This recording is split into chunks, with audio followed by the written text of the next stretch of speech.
நான் Socrates, Plato, Aristotle பற்றி ஏன் குறிப்பிட்டேன் அப்படின்னா, உலகத்தையே ஆண்ட மிகப்பெரிய அரசர் யாருன்னு பார்த்தீங்கன்னா, இன்ன வரைக்கும் Alexander the great. So Alexander the great வந்து இவ்வளோ பெரிய மன்னர் ஆகிறதுக்கு ஒரே ஒரு காரணம் தான்.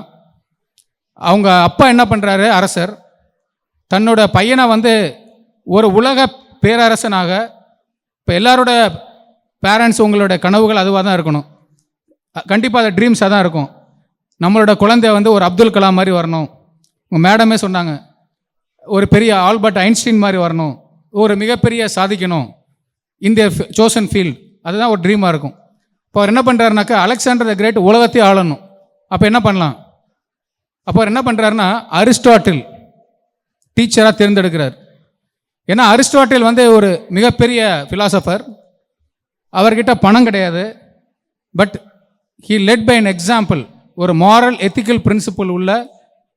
பிளாட்டோ அதுக்கு முன்னாடி தான் வந்து சாக்ரட்டிஸ் கீழே இருந்து பிளாட்டோ அகாடமி, இந்த வேர்ல்டு இன்ஸ்டிடியூஷனில் ஸ்கூல்னாலே அகாடமின்னு பேர், அதை ஸ்டார்ட் பண்ணது வந்து பிளாட்டோ தான்.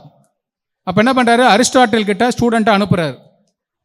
இப்போ மகாத்மா காந்தி வந்து என்ன குறிப்பிட்றாருன்னா, நம்ம வாழ்க்கையில் வந்து ரெண்டு இருக்குது, எப்படி வாழணும் அப்படின்னா, learn live as if you are to tie tomorrow.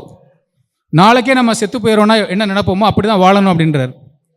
ஆனால் லேர்ன் எப்படி கற்றுக்கணும் அப்படின்னா, learn as if you are going to live for ever.